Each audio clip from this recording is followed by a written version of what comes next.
Imagine standing at the crossroads of history, where every decision could tip the balance of power in Asia, and perhaps the world.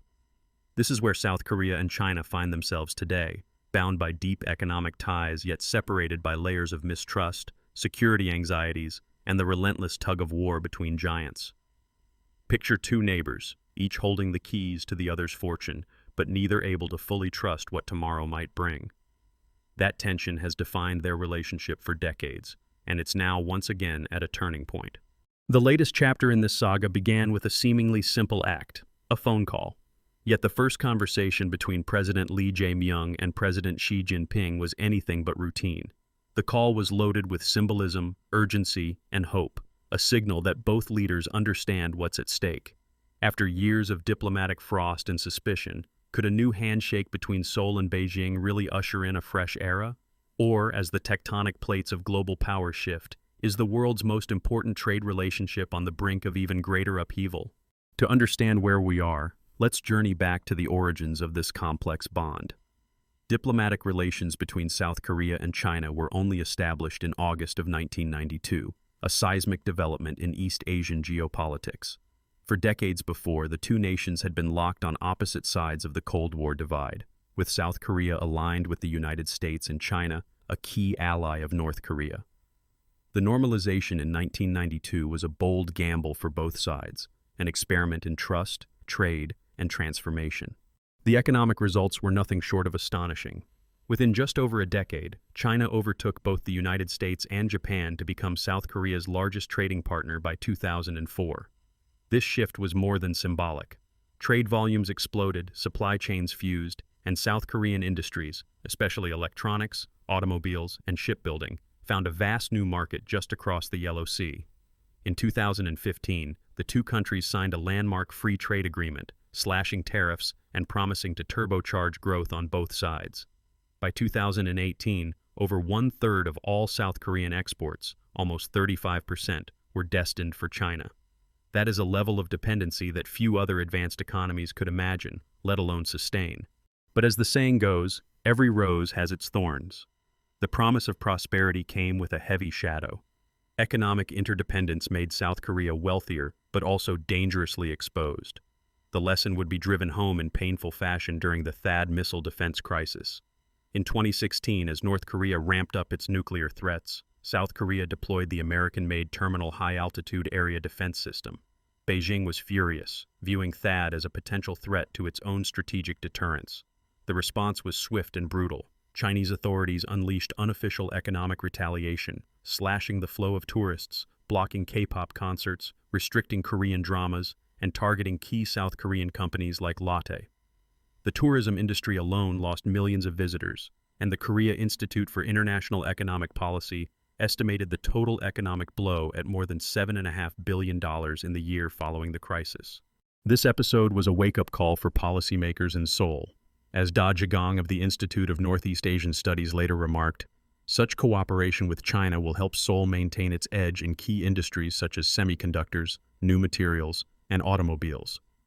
Yet the THAAD saga showed that these very industries could be weaponized in a geopolitical dispute. The cost of miscalculation was not just measured in lost sales or canceled concerts, it threatened the very engine of the South Korean economy.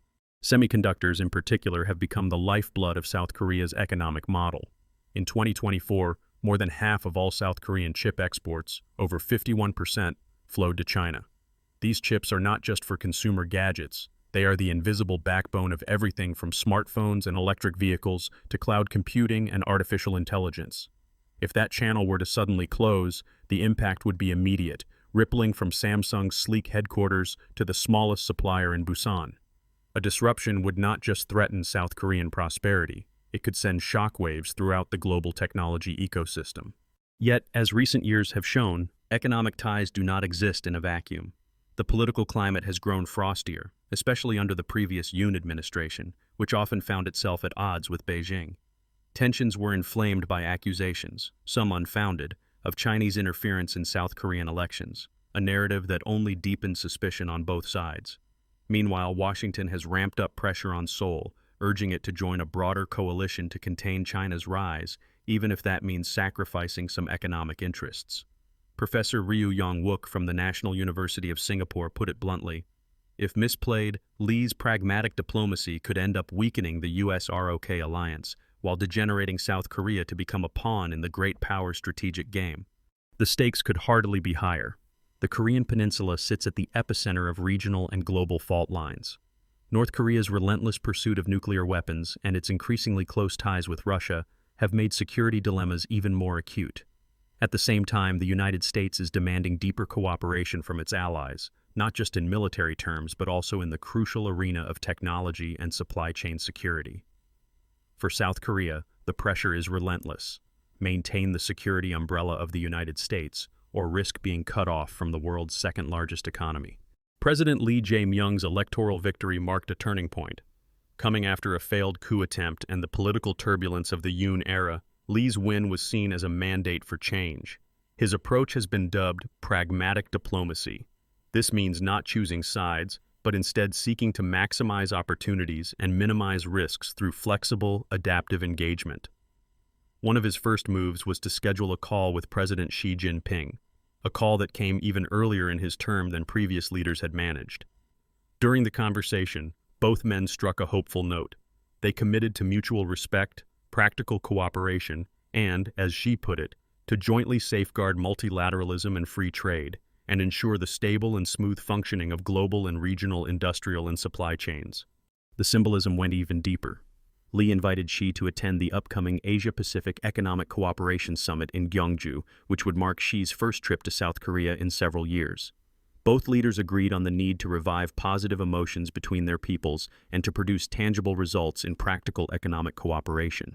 They even touched on North Korea, with Lee urging China to play a constructive role in reducing tensions and promoting denuclearization, a delicate diplomatic dance given China's complex relationship with Pyongyang. Yet beneath this veneer of optimism, the hard numbers tell a more sobering story. In 2023, South Korea's exports to China plunged by almost 20%, a stunning reversal after years of continuous growth. The proportion of Chinese tourists, once the backbone of South Korea's booming tourism sector, has shrunk to less than 30% of all arrivals, a far cry from the days when Chinese tour groups filled Seoul's shopping districts. Even as of April 2025, with a modest rebound in exports to China of almost 4%, the trade surplus has been steadily eroding, raising fears about future economic stability. Why is this happening? For one, China's own economic transformation means it is increasingly competing with, rather than simply consuming, South Korean goods. Chinese companies have become formidable rivals in everything from smartphones to electric cars. At the same time, global supply chains are being redrawn, as companies and governments seek to reduce their exposure to geopolitical risk.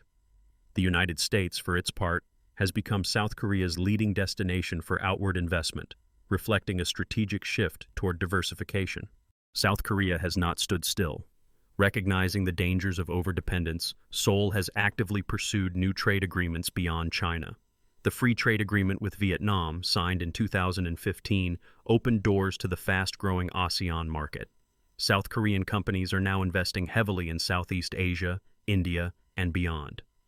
The government has also rolled out policies to encourage innovation in advanced manufacturing, artificial intelligence, green technology, and biotech, sectors where global demand is expected to soar in the coming decade.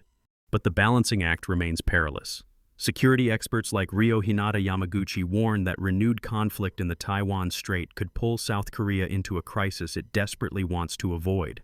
Not only would this stretch South Korea's military resources, but it could also undermine its ability to deter North Korean aggression. At the same time, any move by Seoul perceived as aligning too closely with Washington risks triggering another round of economic retaliation from Beijing. What, then, are the possible futures for South Korea? Some experts see hope in the path of continued diversification and regional integration.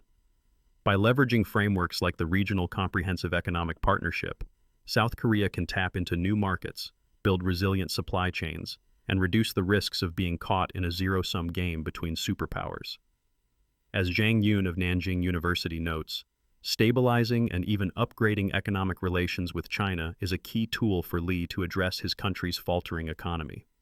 Meanwhile, the potential of economic benefits is enormous for Seoul if it can integrate into the broader China-ASEAN market. Others, however, point to the growing risk that escalating US-China competition will force South Korea to make painful choices. History offers a warning. During the Cold War, smaller nations often found themselves squeezed between rival blocs, forced to accept security guarantees at the expense of economic freedom, or vice versa. Today, the stakes are even higher, as technology, data, and supply chains are the new battlegrounds for global influence. Yet there are lessons for all of us. First, economic resilience requires constant adaptation. South Korea's shift away from overwhelming dependence on a single partner is a powerful example for businesses and policymakers everywhere. Diversification is not just a buzzword, it's a survival strategy. Whether you are a multinational corporation or a small investor, spreading your bets across markets and sectors can help weather the storms of geopolitical turbulence. Second, the power of diplomacy and strategic autonomy is more crucial than ever. In an era when alliances are shifting and trust is in short supply, the ability to build bridges, to keep dialogue open, even with rivals, is an invaluable asset. President Lee's pragmatic approach demonstrates that flexibility, not rigid allegiance, may offer the best hope for navigating a multipolar world. Third, the ripple effects of international politics are felt far beyond government offices and boardrooms. The price of your next smartphone, the availability of state-of-the-art electric vehicles, or even your dream vacation destination can all be shaped by the twists and turns of diplomacy in East Asia. When leaders in Seoul and Beijing talk about supply chain security, it's not just an abstract concept. It's about the jobs, technologies, and opportunities that touch everyday lives. Looking ahead, the road remains uncertain. If President Lee can maintain a delicate balance, keeping both Washington and Beijing engaged while accelerating South Korea's economic transformation, the country could become a global model for strategic resilience. The Asia-Pacific Economic Cooperation Summit in Gyeongju may prove a pivotal moment. If Xi Jinping accepts the invitation, it could signal a genuine thaw in relations and open the door to new forms of partnership. But the margin for error is razor thin. If rivalry intensifies, or if another security crisis erupts, South Korea could once again find itself forced to choose between prosperity and security, a dilemma with profound consequences for the region and the world. Here's a little-known fact. During the latest round of diplomatic outreach, President Lee deliberately scheduled his first calls with the leaders of the United States and Japan before reaching out to Xi Jinping. This subtle choreography sent a clear message about Seoul's priorities, even as Lee moved quickly to engage with Beijing. It's a reminder that in diplomacy, timing and symbolism can be as powerful as words. So, what should South Korea do? Should it lean more closely toward its traditional ally, the United States, double down on regional partnerships in Asia, or carve out a truly independent path? The answer may not be clear-cut, but the stakes could hardly be higher. As the world watches, South Korea's choices will shape not only its own destiny but also the future of global economics, technology, and security. Now it's your turn to weigh in. Do you believe South Korea should draw closer to Washington, deepen its ties across Asia, or assert a unique, independent role in the world? Share your thoughts in the comments below. If you appreciated this deep dive into the global crossroads of economics and strategy, don't forget to like, subscribe, and ring that notification bell for more. Until next time, keep your eyes on the world, because sometimes